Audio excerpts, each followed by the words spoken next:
Lessons in how to get over the line first. As Uma Racing Yamaha Maju Motor Asia team reveal the hard work that goes behind winning in a mad scramble. We need to plan how to winning in the last lap, in the last corner is very important. And Zulfahmi Khairuddin provides pit lane insight of how Adam Noureddin is thriving on the CEV European circuit. We knew that he had the potential to be a good rider, to score some podium in CEV.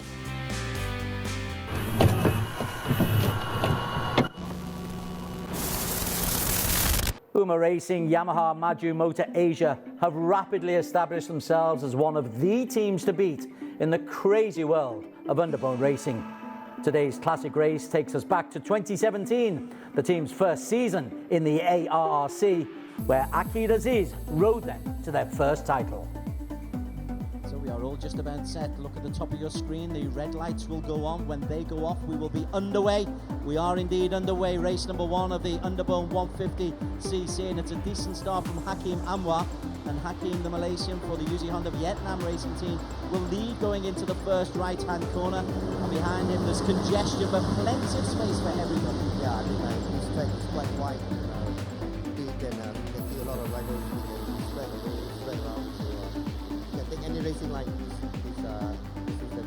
We're seeing already they are using the full width of the track. Kwon Meng Heng, a former racer himself and now jury member at this circuit, is co-commentating with us for this afternoon's entertainment. Haji Chilaksana, the local hero for Yamaha Racing Indonesia, takes the lead. Behind him, everybody being very polite to each other at the moment. As you say, the space is meaning that the confrontations and contact is at a minimum at this stage. At the moment, they try to avoid all this and wait till we go on the last lap, the last two corners. It is 10 laps. It's still Wayu Adi Trilaksan as they come into the first of the chicanes. Now there's a little bit of contact towards the back of the group and a little bit of evasive action there from Wayu Widodo and Tengku Amrul, who got caught up on the main straight. Midway through the second lap, and that is Haziq Farus, bike number 26, who is leading the way. He's under a certain amount of pressure. I think that is Akid Aziz's teammate there, Haziq. Hazi Makroy, indeed it is. It's Haziq still in the way. Hakim in his wake. These two are pulling away, and you mentioned the bumpiness of the track. We saw the shot there from just behind them, how they were having to work hard to keep on the racing line. Yeah, you have to work hard to keep on the racing line. You can see especially the first corner, the turn one, this turn where they're going to go in. You can see the bumpiness there. All right, as they go over the start-finish line for the second time, Haziq leads. Owen Ohada, one of the guys, one of the wild cards who started right at the very back of the grid. He's got himself up to second place. That's bike number 130. He's in second. Wayu Aji Chilaksana in third. And Muzakir in fourth. Izzat Zaidi up there. Richard Thoreau has dropped down. And we have got 10 riders within 1 second of each other. Akid has got himself up in second place at the moment. The overall championship leader, Akid Aziz from Malaysia. He's from the Uma Racing Yamaha team. He's got himself 1 win and 3 second places so far in this season, plus 1 DNF. And Akid, as they went over the line, was leading, but by barely a wheel. And this is incredibly close. Izzat, Wayu Widodo, Haziq, Owen Ohada, Richard Thoreau, but dropping off the pace just a little bit, a second and a half down. Wayu Aji Chilaksana. Is there a problem with Wayu Aji? I don't think so. I think he's just pacing himself first and looking other competitors to see how good their bike is and where their weakness, then later on he will come. That's a long way away, and now there's genuine congestion. You can begin to feel the tension rising as the riders know that they need to get in prime position. We've got 1.5 laps to go, and now it's building up nicely. Yeah, it's building up. Everybody, they are trying to make their way in front, so that the last lap, when the last lap comes, everybody will try to get in top 3 or top 4 there. So you slingshot come out the last corner to try to win the race. And slip swimming is very important now. As you mentioned, Admiral Arif Musa from UZ Honda Vietnam racing team is in there. Wayu Aji's got himself in a good position once again. But he's trailing just a little bit. Richard Torora. And bike 13 once again, Akid, the Malaysian, the championship leader in the white helmet. Now for his first time, he makes his mark. Yeah, you can see once he leads, Akid leads, you can see Wayu straight away, pass everybody and then try to follow Akid Aziz. Here's Akid the championship leader, white helmet. Wayu Aji trying to hold him off, but Akid goes past him as they come into the corner, and they are racing wheel to wheel. But it's not just about those two, because surrounding them, we have got a whole phalanx of riders. Oh, they're so close there. The brakes having to be put on behind the race leader Akid as they go around the first of the two chicanes. Down the long straight, they get ready to come into the long chicane, the right. Still it's Akid who leads from Wayu Aji. Yeah, I mean, Akid Aziz is playing his card right if he plays, but looks like Wayu Aji got the thing going for him. He's right behind Akid Aziz, and of course, if nobody interrupt, I think. Oh no, somebody interrupted there. Helmi Asman. Helmi has indeed interrupted. It's Akid who is in good position coming round the final corner. Has he got the strength? Has he got the pace as they come into the start-finish line for the very last time? Akid Aziz is the man who leads the way, and Akid Aziz is the man who will take maximum points and increase his lead at the top of the overall championship standing. Oh, that is close. I think Akid Aziz has been playing good with his cut, and he came out the last corner. You can see where Wayu Aji and Helmi Asman, have a bit of a dangle there, and that's how Akid get from there. It is Akid who's won the race. He's won it by 0.137 of a second from Ayu Chilaksana, the man with the broadest smile of all.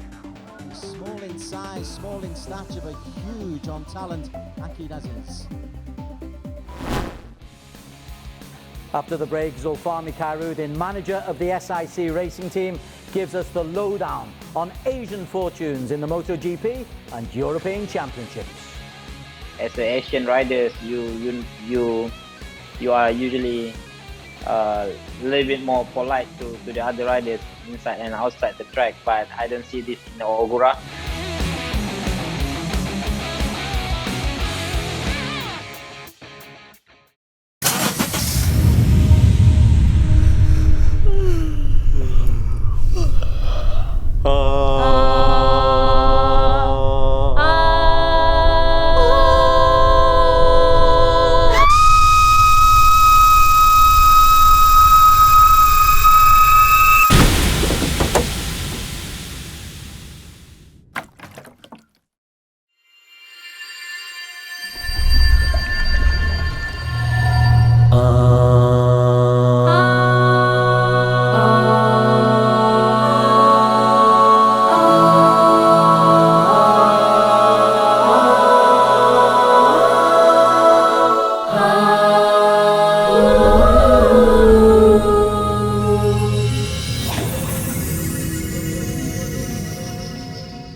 For today's Idemitsu Inquest, I'm delighted to say we're joined by Zulfahmi Khairuddin, who's managing the SIC racing team and the exploits of some of the lads who are out in Europe at the moment in the European and the World Junior Championships. So welcome, Zul. Great to have you on board. First thing to ask you though is the MotoGP took place yesterday, and although you're not managing any of the boys involved, Asian riders did pretty well at MotoGP. There was another decent performance. Tagaki Nakagami finishing with another P7. Yeah, what I can say is clearly yesterday wet race. In the beginning it's dry and then it become wet, so we know that Ducati is really strong in the wet. And the Honda were question mark when they come to the race with question mark, because at the warm-up many Hondas crashed, and I think I mean, Taka Nakagami is the only one who survived. So I think 7th place is good result. You've got to finish to be in the points. I think that's the lesson from Nakagami. In Moto 2, Ayagora is also doing well for the Idemitsu Honda Team Asia. He's been very, very consistent. He's had points in 3 of the 5 races. Well, I really like Ogura as soon as he changed the class from Moto 3 to Moto 2. I mean, the style is really fit him really well. I mean, the way he rides the bike, it's like he's been riding the Moto 2 for the last 2-3 years, but he is rookie. And the way he fights with another riders, you know, as the Asian riders, you are usually a little bit more polite to the other riders inside and outside the track. But I don't see this in Ogura. That as soon the other riders pass him, and he straight away pass them back. So I mean, I can see a lot of potential from Ogura, and hopefully, I think he can be there at MotoGP one day. I love your comment about politeness. Som Kiat, not so polite either. He's picked up championship points for the first time, just outside the top 10. Chantra have been there for quite a while. I think last year he did some top 10 result in Harris, if I'm not mistaken. Yes. And we know that Chantra is a really good rider, and I think the best rider what Thailand have now. And I think Honda Team Asia this year have really good Asian riders. Well, it looks like the program really works for them. The grassroots program really works for them, and now we can see there are some riders. There are some good riders coming. As for the Malaysian grassroots, Hafiz Sharin, so close to picking up points. P16 for him in difficult conditions. Yeah, I spoke with Hafiz before the race, you know, because I was watching the Moto3 live on TV, and then before the race start, 10 minutes before he go to the box, I said, "Hey, come on, Hafiz, put slick. Don't waste time with wet tires." "Yeah, I'm gonna put slick." And then the race direction declare was a dry race, and then definitely everyone putting a slick tire. And I think at the start he managed to pass many riders, and what I saw, I think he passed about 11 riders, and I think towards the end he had problem with his bike. The water temperature gets higher. He have broken radiator. But good news this morning, I read that Lorenzo De La Porta get disqualified because of the weight, and so he jumped from 16 to 15, so 1 point for Hafiz. You're ahead of me on the news there. Good news, breaking news as far as we're concerned. Okay, into Moto 3, Andy Gilang. He's at last picked up some points. He's been finishing races. This time he's got into the points, the young Indonesian. Yeah, I think we all know that in this tricky condition, the European riders, they don't want to take more risk. I think the Asian riders, they take a lot more risk in this kind of condition. I think we have experienced it before, with me, with Hafiz, with Azlan Shah, with Khairuddin Pawi. So we made our best result during wet, especially where all the riders doesn't want to take the race so much. They are thinking about the championship more than us. I think this is where we take the advantage. I mean, we can see clearly from Andy Gilang that he was the fastest in the warm up, and then with the result in the warm up brings this confidence to the race. Doesn't matter where you start. So I think it all starts from the condition, and hopefully can keep this momentum in Mugello. moving our focus to the European Championships and your direct charges. There was no racing last weekend, but you're still staying in Spain. But I've got to say, Adam Khairuddin has really impressed this season. 2 P3s and 1 P4 in the Moto2 European Championships. Well, it's been a really good result for all of us, with Adam especially, that we knew that he had the potential to be a good rider, to score some podium in CV. But I think this year is really, really important for all of us to show that this program is working. And well, there are some small details that we improved during the winter break. That the communication between all of us, the feedback to the team, that's really, really important, from the riders to the crew. So all the small aspect that we look at from Adam, that this year bring him to the next level. 4 of the top 7 in the standings at the moment belong to Asia. Dimas Eki, Kenneth Kubo, Tiger Harder, as well as Adam. Is this are we seeing Asian racers really beginning to find out how they can race in Europe?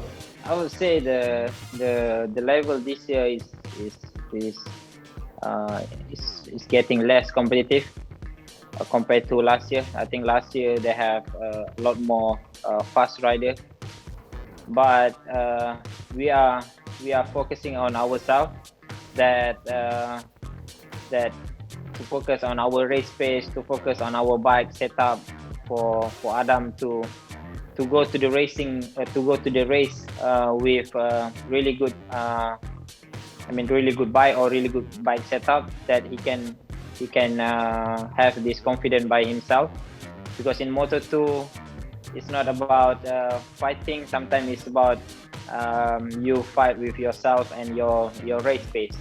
So we were looking at this year for all the practice, and it's clearly that between all of us, between all of the other Asian riders, Adam is the most experienced. He has been racing 3 years in a full season Moto3, and then he has done the CV Moto2 for the last 3 years. So I think Adam is the most experienced, and the one who needs to show more. The other guys under your charge in the CV Moto3 Junior World Championships, Khairuddin, he picked up points in 2 of the 3 races, but didn't finish in the top 15 in Valencia last time out. But are you happy with his progress? I think there are some details that we need to improve with Khairuddin, because we managed. Of course, we know that he is a really good rider, but it could be better. Points is not position that we wanted.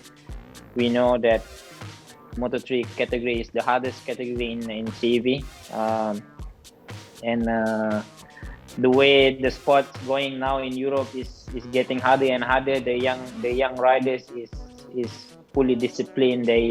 They train well, they eat well, so they have really good mentality. So they come to the race with a lot of prepared. So we need to be prepared as well, and ready to fight against the best riders in the world. So this step is I try to sit to Khairuddin Azman, that he bring this professionalism into this sport.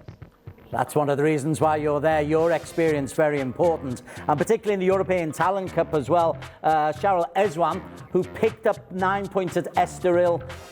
Again, he's a young rider who's got to learn these professional ways. Is that the big message you've got to pass over to them? For Shahril Ezwan, we were a little bit surprised in Estoril, where he didn't collect any points last year, but during Estoril weekend, he was many times in top 5 and then first in the practice.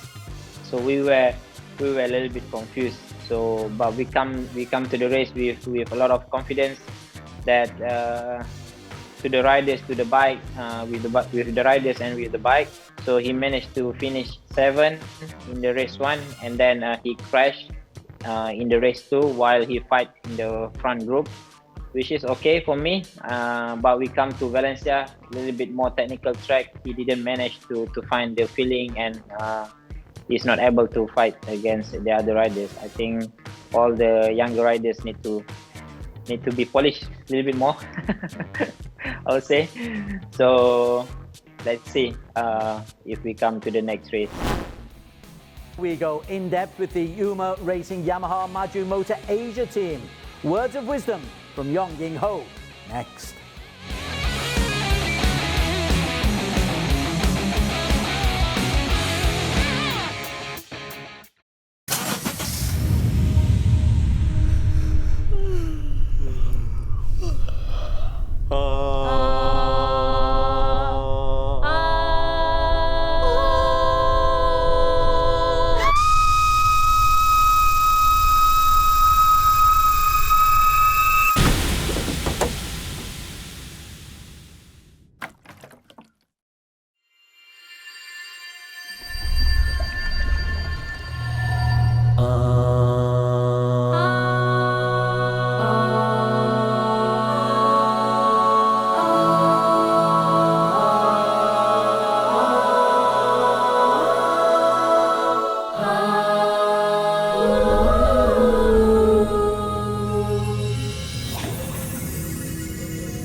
Underbone racing is uniquely competitive. Routinely, 6 to 7 riders are still in contention for a win coming into the final corner of any race. It is mayhem.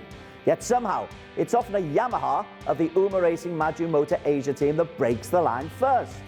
From their podium-making debut in March 2016, Yuma Racing Maju Motor Asia Yamahas have earned 8 race wins and 14 podiums, 2 team titles. That's 22 podiums from 38 races in the most competitive of series. Yong Ying Ho, the owner of the Maju Motors racing team, joins us to try to explain that success. And Yong, first question is, what is the secret to getting your riders over the line first in such a competitive environment? The Asia race, because the underbone bike is very, very close. So very difficult to win. So we need to plan how to winning in the last lap, in the last corner is very important. So without giving too many secrets away, how do you plan for that? We always we need to